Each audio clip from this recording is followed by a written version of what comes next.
আসসালামু আলাইকুম রহমতুল্লাহ। সম্মানিত দর্শক শ্রোতা ভাই ও বোন, আজকে আবার চলে আসলাম এসো কোরআন শিখি আরবি অক্ষর চেনার দ্বিতীয় পর্বে। আমরা প্রথম ভিডিওতে আরবি চেনার ব্যাপারে আমরা অনেক কথা বলেছি। আপনারা চেষ্টা করেছেন, নিশ্চয় এই 2 দিনে অনেক অক্ষর আপনারা চেনার চেষ্টা করেছেন। আশা করি আপনারা বুঝতে পারছেন। আজকের আমরা পর্বে অক্ষর আপনি কিভাবে চিনেছেন আর কতটুকু চিনেছেন তার পরীক্ষা আমরা করব। তার আগে আপনাকে একটা গুরুত্বপূর্ণ কথা বলি, সেটা হলো আরবি বা কোরআনকে শুদ্ধ করে পড়াশোনা করতে গেলে কিছুটা সময় অবশ্যই ব্যয় করতে হবে। তাতে আপনাকে মেন্টালিটি ভাবে তৈরি হতে হবে, মানসিকভাবে তৈরি হতে হবে এবং সময় বার করতে হবে ভাইরা। যদি সময় বার না করেন তাহলে কোনো কিছু অর্জন হবে না। আপনি দুনিয়ার যেকোনো কার্যক্ষেত্রে দেখেন যে একটু সময় যদি না লাগান তাতে আপনার ফলাফল ভালো আসে না। এজন্য একটু সময় লাগাবেন ভাইরা। অনুরোধ আপনাদের কাছে, আপনারা যেহেতু কোরআনকে শিখছেন, যে কোরআনকে শেখার জন্য কত ফজিলত বলা হয়েছে আপনি জানেন? হাদিসের মধ্যে এসেছে কোন ব্যক্তি যদি কোরআন পড়ে তো 1 অক্ষরের বিনিময়ে তাকে 10 নেকি দেওয়া হবে। হাদিসের মধ্যে এটাও এসেছে কোন ব্যক্তি যদি কোরআন পড়ে এবং চেষ্টা করে ঠেকে ঠেকে পড়ে, ঠেকে ঠেকে পড়ছে এবং শুদ্ধ করার চেষ্টা করছে, তাহলে সে ডবল নেকি পাবে। কারণ হাদিসের মধ্যে এসেছে 1 নেকি সে পাবে পড়ার জন্য, দ্বিতীয় ঠেকে ঠেকে কষ্ট করে পড়ার জন্য। এবং কত বড় সুবর্ণ সুযোগ নেকি অর্জন করার। আমরা চেষ্টা করবো ইনশাল্লাহ এই ফজিলত হাসিল করার। তবে যে গুরুত্বপূর্ণ কথাটি বলার জন্য আপনাদেরকে আমি বলছিলাম সেটা হলো যে সময় ব্যয় করতে হবে ভাইরা। এবং সময় কিভাবে ব্যয় করবেন, এমনি এমনি সময় নয়। এতে আপনার প্রথম নাম্বার আপনার একটা গুরুত্বপূর্ণ কাজ আপনাকে করতে হবে। সেই কাজটি হলো আপনাকে প্লে স্টোর থেকে একটা নুরানি কায়দা ডাউনলোড করে নিতে হবে। প্লে স্টোর থেকে একটা নুরানি কায়দা ডাউনলোড করে নিতে হবে। আপনি প্লে স্টোরে যাবেন, আপনি যেমন অন্যান্য অ্যাপস ডাউনলোড করেন তেমনি ভাবে প্লে স্টোরে যাবেন এবং নুরানি কায়দা লিখবেন। তাতে একটা নুরানি কায়দা আপনার ইনস্টল হবে। ওই নুরানি কায়দাটির পিডিএফটাকে আপনি ওপেন করবেন এবং বারবার দেখবেন এবং আমাদের এই ভিডিওগুলি দেখবেন। ভিডিওতে যেভাবে পড়ানোর একটা নির্দেশনা দেওয়া দেওয়া হবে, সেই নির্দেশনা মোতাবেক আপনারা ওই পিডিএফ বার করে যদি প্র্যাকটিস করেন, অভ্যাস করেন, তাহলে ইনশাআল্লাহ খুব তাড়াতাড়ির মধ্যে আপনারা কোরআন শিখে যাবেন। চলুন আজকে আমরা দেরি না করে সোজা আমরা স্ক্রিনে যাই এবং স্ক্রিনে গিয়ে অক্ষরগুলাকে চেনার চেষ্টা করি। সম্মানিত দর্শক শ্রোতা মণ্ডলী, আমরা সোজা নরমাল স্ক্রিনের উপরে চলে এসেছি এবং নুরানি কায়দার আমরা দ্বিতীয় পর্ব যে অক্ষর চেনা, সেগুলিকে আমরা চেনার চেষ্টা করছি। এখানে কিছু বিশেষ দ্রষ্টব্য দেওয়া আছে। গত ভিডিওতে আপনারা শুনেছেন বা দেখেছেন, তাতে অক্ষরগুলি কিভাবে, কখন, কতটুকু টান দিয়ে পড়তে হবে এগুলি নির্দেশনা দেওয়া হয়েছে এবং কেমন কেমন উচ্চারণ করতে হবে সেটা বলা হয়েছে। এবং বিশেষ দ্রষ্টব্যটা আর একবার যদি আপনারা এখানে দেখলেন, পিডিএফে যে সামনে দেখতে পাওয়া যাচ্ছে, এতে যেমন বিশেষ দ্রষ্টব্য দেখেন প্রথম নম্বরে 1 নম্বর, যে সমস্ত অক্ষরের নিচে এই চিহ্ন অর্থাৎ ক্রস চিহ্ন, ঢেরা চিহ্ন আছে সেখানে দ্রুত, এবং যেখানে 1 আছে সেখানে 1 আলিফ, ও যেখানে 3 আছে সেখানে 3 আলিফ পরিমাণ টান দিয়ে পড়তে হবে। সম্মানিত দর্শক, আপনাদেরকে আগের ভিডিওতে বলেছি টান কি জিনিস। একটা আঙুল বন্ধ থাকলে পরে নর্মাল ভাবে খুলতে, বা হাতকে আপনি মুঠের মুজ ধরে রাখবেন, মুঠ বন্ধ করে রাখবেন এবং বন্ধ করে আস্তে করে নর্মাল ভাবে খুলতে যে সময়টুকু লাগবে, এতটুকু পরিমাণ টান দেওয়াটাই হচ্ছে 1 আলিফ টান। তো যে সমস্ত জায়গাতে 1 আলিফ, যেসব অক্ষরের নিচে 1 দেওয়া আছে 1 আলিফ টানতে হবে, যে অক্ষরের নিচে 3 দেওয়া আছে 3 আলিফ টানতে হবে, দিয়ে অক্ষরটাকে বলতে হবে। এটা গত ভিডিওতে বলা হয়েছে। 2 নম্বরে দেখেন খ, র, সোয়াদ, দদ, ত, জ, গইন, কফ, এই 8টি তারা চিহ্নিত অক্ষর অকার অর্থাৎ ক্ষয়ের উচ্চারণ হবে। এটা গত ভিডিওতে আপনাদেরকে বলা হয়নি, তবে এটা একটু ডিফিকাল্ট বলে বলিনি। যেমন খ বলতে হবে, খা বললে চলবে না, র বলতে হবে, রা বললে চলবে না। হ্যাঁ, সোয়াদ দোয়াদের ক্ষেত্রে যেমন আছে তেমনি বলতে হবে সোয়াদ নর্মালভাবে। তবে এটা সোয়াদ দোয়াদ তখনই বুঝে আসবে যখন জাবার জেরের ব্যাপার আসবে, তখন এটা বুঝে আসবে যে কেমন অকার উচ্চারণ হচ্ছে। এখানে অকারের উচ্চারণের কথা বলা হয়েছে। 3 নম্বরে দেখেন সোয়াদ দোয়াদের উচ্চারণ।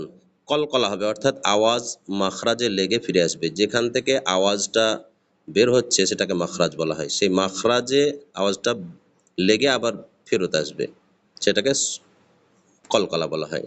সদ, দদ, হ্যাঁ, এভাবে উচ্চারণ করতে হবে। 4 নম্বরে দেখেন জিম, জাল, জা, জ, দদ, এই 5টি অক্ষর উচ্চারণের সময় বিশেষ খেয়াল রাখা প্রয়োজন, বিশেষ করে জায়ের উচ্চারণটি, কেননা বহু বিষয় এর শুদ্ধতার উপরে নির্ভর করে, যেমন জের, জবর ইত্যাদি। এগুলাকে যেমন জা, জিবের আগালে ঝাঁঝালো করে উচ্চারণ করতে হবে, এটা কত ভিডিও বলা হয়েছে। আপনারা চেষ্টা করবেন জাটাকে বেশি করে খেয়াল রাখার, এবং জিম একটু কিটিমিটি করে উচ্চারণ করতে হবে। জাল জিবের আগালে হালকা করে, জাল, জ এটাও জিবের মাঝখান থেকে হালকা করে, দদ জিবের 2 সাইডকে একটু উপরের তালুতে লাগাবেন, দদ উচ্চারণ হবে। এগুলি চেষ্টা করবেন, যেহেতু এগুলি কেরাতের বিষয়, তবে যথাসম্ভব চেষ্টা করবেন যে শুদ্ধ করার। 5 নম্বরে দেওয়া হয়েছে বিশেষ দ্রষ্টব্য, এই কিতাবে যেখানে যে আরবি অক্ষরের পাশে এই যে হাইফেন হাইফেন দেওয়া আছে, এটা সেই অক্ষরটি একটু টান দিয়ে পড়তে হবে। এটা অক্ষরের মাঝে আপনি খেয়াল করবেন, দেখতে পাবেন।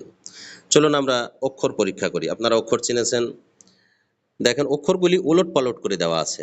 প্রথমে দেখেন আলিফ বা বাদ দিয়ে তা দেওয়া আছে, তারপরে কি আছে দেখেন ত, সা, সিন, হা, সদ, শিন, হা, খ, র,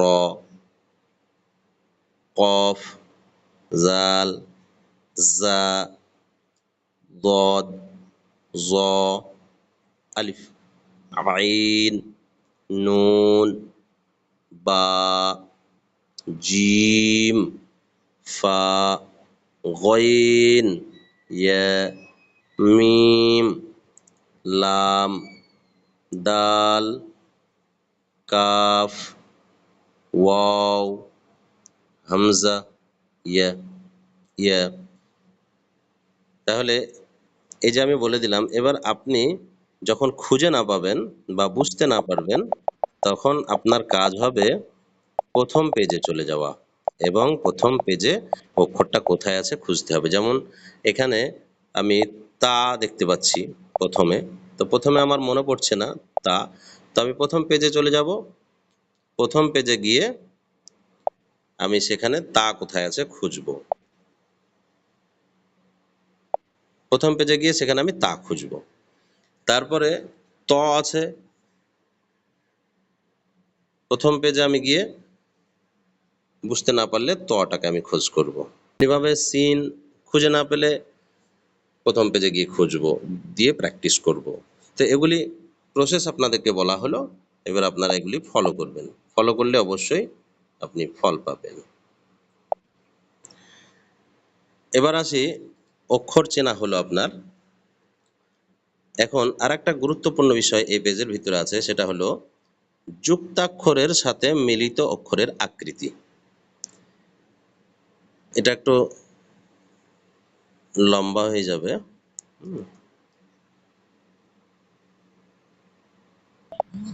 সম্মানিত দর্শক, আপনাদেরকে আরেকটি কথা বলেছিলাম যে কিছু অক্ষর আছে একই রকম দেখতে, সেই অক্ষরগুলিকে মনে রাখবেন এবং ফোঁটাগুলি মনে রাখলে পরে চিনতে সহজ হবে। যেমন এখানে তা, সা এসবগুলো একই রকম দেখতে, বা, তারপরে হলো আপনার নুন, এগুলি যুক্ত অক্ষরে আসবে তখন একই হয়ে যাবে। তো যদি আপনারা এই একই রকম দেখতে অক্ষরগুলিকে মনে রাখেন এবং ফোঁটাগুলি মনে রাখেন, ফোঁটাগুলো মুখস্থ করতে বলেছিলাম, জানি না আপনারা মুখস্থ করেছেন কিনা, যদি না করে থাকেন ফোঁটাগুলি মুখস্থ করবেন, তাতে আপনার সহজ হবে। তো ফোঁটা মুখস্থ থাকলে, যেমন তায়ের উপরে দু ফোঁটা, দু ফোঁটা এখানে দেখলে এর আকৃতিটা, স্ট্রাকচারটা আপনার মনে চলে আসবে এবং আপনি তা বলতে পারবেন।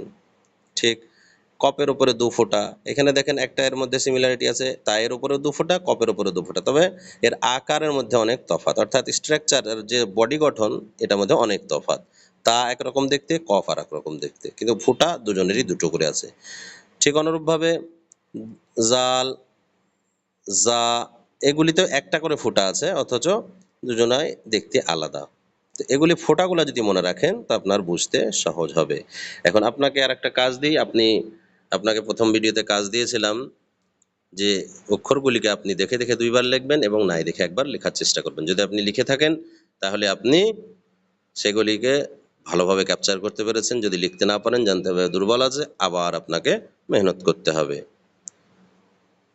সম্মানিত দর্শক ও শ্রোতা, এই ছিল আজকে আমাদের সবক অক্ষর চেনার দ্বিতীয় পর্ব। আপনারা আশা রাখছি সকলেই চেষ্টা করবেন, প্র্যাকটিস করবেন এবং শেষ একটা প্রশ্ন আপনাদের কাছে রেখে যাই, যে প্রশ্নটি আপনারা শুনে ভালোভাবে উত্তরটাকে তৈরি করে কমেন্ট বক্সে আপনারা জানাবেন।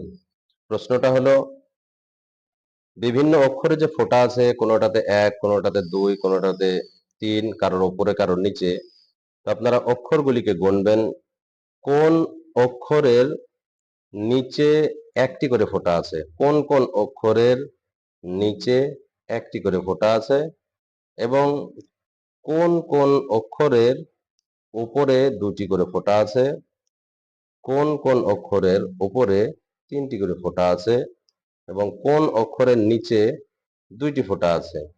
এগুলি আপনারা সংক্ষেপে কমেন্ট বক্সে জানাবেন এবং সে মোতাবেক খুঁজবেন, চেষ্টা করবেন।